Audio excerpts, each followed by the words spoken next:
NCR की आबो हवा फिलहाल जहरीली होती जा रही है और आसमान के पॉल्यूशन में सफेद चादर का कहर बढ़ता जा रहा है, जिसकी वजह से सांस और अस्थमा के रोगियों की परेशानी डबल हो गई है। तो वहीं गुरुग्राम की एक ऐसी रेजिडेंस सोसाइटी है जो कहने को तो गेटेड सोसाइटी है, लेकिन इन दिनों यह सोसाइटी पॉल्यूशन वाली सोसाइटी बन गई है। आखिरकार ऐसा अचानक क्या हुआ कि इस सोसाइटी में लोगों की सांस फूलने लगी है और यहाँ के रेजिडेंट्स को रातों में नींद नहीं आती है। लोग अब एसडीएम से गुहार लगाने को मजबूर हो गए हैं कि साहब हमें बचा लीजिए।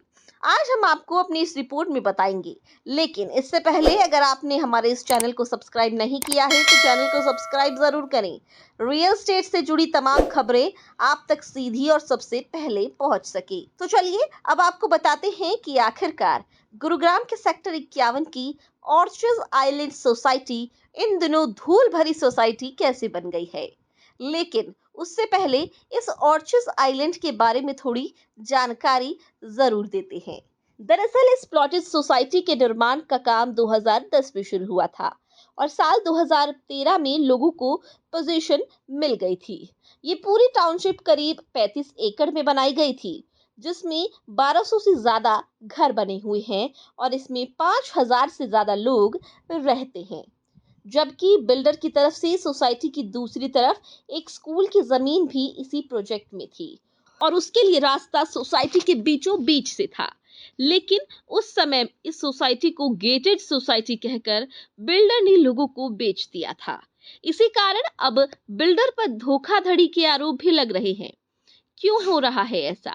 दरअसल अब स्कूल के कंस्ट्रक्शन का काम शुरू हो गया है, जिसकी वजह से सोसाइटी के बीचों बीच से दिन रात डंपर गुजरते हैं, वो भी कंस्ट्रक्शन में इस्तेमाल होने वाली डस्ट को ले जाने के लिए, और वो डस्ट भी बिना कवर किए हुए बीचों बीच सोसाइटी से गुजरता है, जिसकी वजह से यह पूरी सोसाइटी धूल भरी सोसाइटी बन गई है और ये पॉल्यूशन अब लोगों के घरों से होते हुए उनके शरीर तक पहुंच रहा है, जिसकी वजह से लोगों ने बादशाहपुर के एसडीएम सतीश यादव से गुहार लगाई है और कहा है कि साहिब हमें इस पॉल्यूशन से बचा लीजिए। हम मिले थे एसडीएम साहब से क्यों काफ़ी दिन से यहाँ परेशानी है।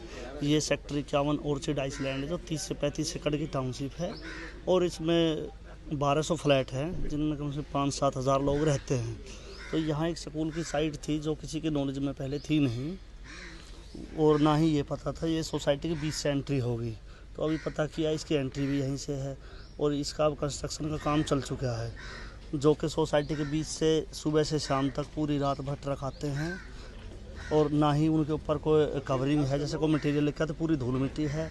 और यहाँ काफ़ी सीनियर सिटीजन जो लोग हैं, बुज़ुर्ग अपने रहते हैं जिन्हें दमे वगैरह की भी दिक्कत है। तो ये जो भी कंस्ट्रक्शन का इनका काम चल रहा है, ना तो इन्होंने कोई अपना पॉल्यूशन के लिए चारों तरफ से को कवर किया हुआ है, ना कोई फॉगिंग है और ना ही यहाँ ट्रकों का आने जाने का टाइम है। तो इसी परेशानी से लोगों ने इकट्ठा होकर एसडीएम को आज लिख के दिया हुआ है और उन्होंने 2 दिन का टाइम मांगा है इसके लिए। तो हमारी आपके चैनल के माध्यम से यही थी कि यहाँ 5-7 हज़ार लोग रहते हैं, सारे ही डिस्टर्ब हैं और ना ही गाड़ियों का आने जाने का टाइम है, छोटे बच्चे भी है, सोसाइटी है, फैमिलियाँ रहती हैं। नाम राकेश तिवारी। इतना हाई लेवल यहाँ पे पॉल्यूशन है कि यहाँ पे सांस लेना बड़ा मुश्किल है। बड़ी बड़ी लॉरी चल रही हैं, इसमें ईंट है, ट्रक है, इसमें मिट्टी है और बहुत थॉरोफेयर है।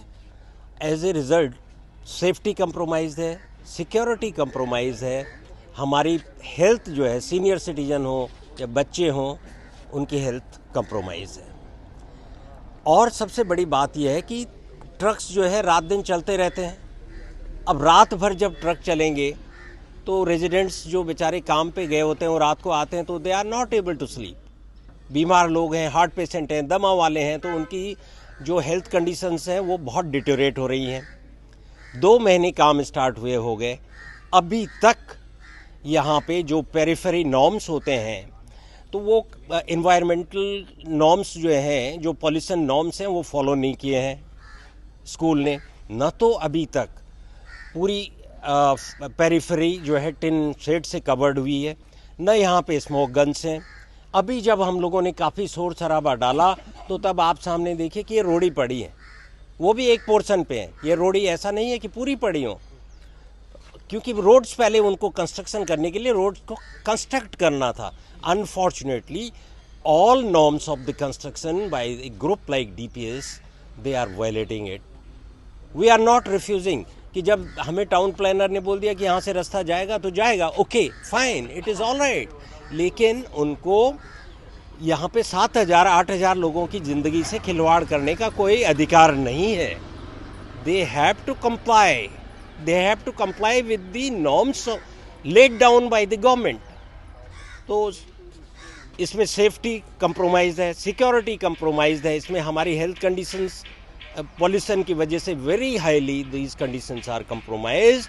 और जो स्मोक गन्स हैं वो ज़रूर चाहिए। जो इतना सारी मिट्टी यहाँ सड़कों पे फैल जाती है, आइडियली स्मोक गन से और वाटर स्प्रिंकलिंग होनी चाहिए, सारा सब कुछ होना चाहिए। ये दिस इज़, आप ये देख लीजिए, नथिंग इज़ बीइंग डन, ये कुछ नहीं हो रहा है। तो हमारी एनजीटी के नॉर्म्स को फॉलो करना उनको बहुत ज़रूरी है। तो ये हमारी मेन प्रॉब्लम्स है। लोगों का आरोप है कि 24 घंटे दिन रात स्कूल के निर्माण का कार्य चल रहा है, जबकि ग्राफ 2 का नियम भी गुरुग्राम में लागू हो चुका है, जिसकी वजह से काम पर रोक लगनी चाहिए। एक निश्चित समय में काम होना चाहिए।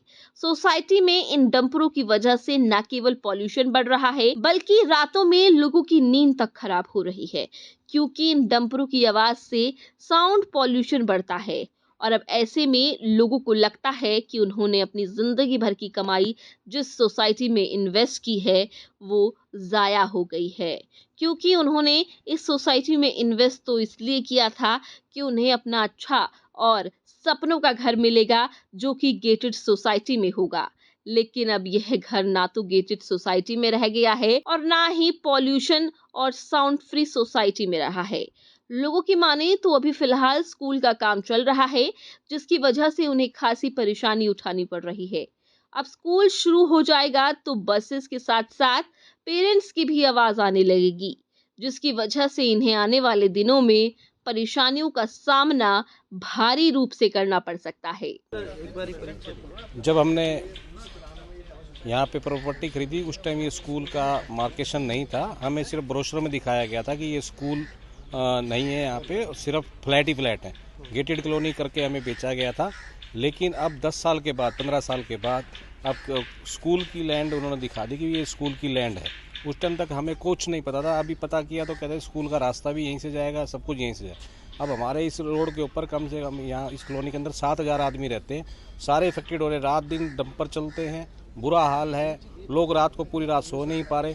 हमें तो प्रशासन से ये उम्मीद है, ये हम गुजारिश करते हैं कि डंपरों का आने जाने का टाइम निर्धारित किया जाए, प्लस में उनका जो काम करने का जो टाइम है वो भी निर्धारित किया जाए। हम प्रशासन से अनुरोध करते हैं, हाथ जोड़ के प्रार्थना करते हैं कि हमारे को बचाया जाए। इस दिक्कतों से बहुत परेशानियां हो रही हैं, हम मरने की कगार पे पहुंचे हुए हैं। मैं शिवराज कौशिक यहाँ इसमें ऑर्किड आइलैंड में रहता हूँ और मुझे रिटायर हुए 13-14 साल हो गए हैं। यहाँ पे जब से ये कंस्ट्रक्शन शुरू हुई है, हमारे जैसे सीनियर सिटीजन को बहुत ही दिक्कत आ रही है पोल्यूशन की वजह से। जैसे मुझे थोड़ी सी सांस की दिक्कत है तो मुझे सांस लेने में भी दिक्कत आती है। बच्चे हम साथ में घूमते हैं तो उनको भी बड़ी दिक्कत आती है। तो बहुत ही बड़ी न्यूसेंस यहाँ पे क्रिएट हो रही है। हम सब सीनियर सिटीजन प्रशासन से ये निवेदन करेंगे कि किसी तरह से कुछ नियम हैं कंस्ट्रक्शन के, उनको फॉलो किया जाए, समय निर्धारित किया जाए। इस टाइम कोई समय तो हो, रात को 12 बजे 11 बजे डंपर बड़ी म्यूज़िक के साथ आते हैं, बड़े लाउड म्यूज़िक चलता है उनमें, जिससे हमें सोने में दिक्कत होती है। मेडिकल प्रॉब्लम्स की बहुत खतरा है। बहरहाल सेक्टर 51 की ऑर्चिड सोसाइटी ना तो अब एक गेटेड सोसाइटी रह गई और ना ही अच्छे सपनों का घर देखने वाले लोगों के लिए ये सोसाइटी अब एक आशियाने वाली सोसाइटी रह गई है, क्योंकि सेफ्टी और सिक्योरिटी आने वाले दिनों में इस सोसाइटी से खत्म होती जा रही है। बहरहाल इस सोसाइटी का क्या आने वाले दिनों में भविष्य रहने वाला है, ये तो समय की सुई ही बताएगी। लेकिन आपको क्या लगता है कि भविष्य किस तरीके का होगा, वो मुझे कमेंट करके जरूर बताएं। खबर को शेयर इतना करें ताकि ज्यादा से ज्यादा लोग देख सके ताकि रियल स्टेट से जुड़ी हुई खबरें आप तक सीधी और सबसे पहले पहुंच सके।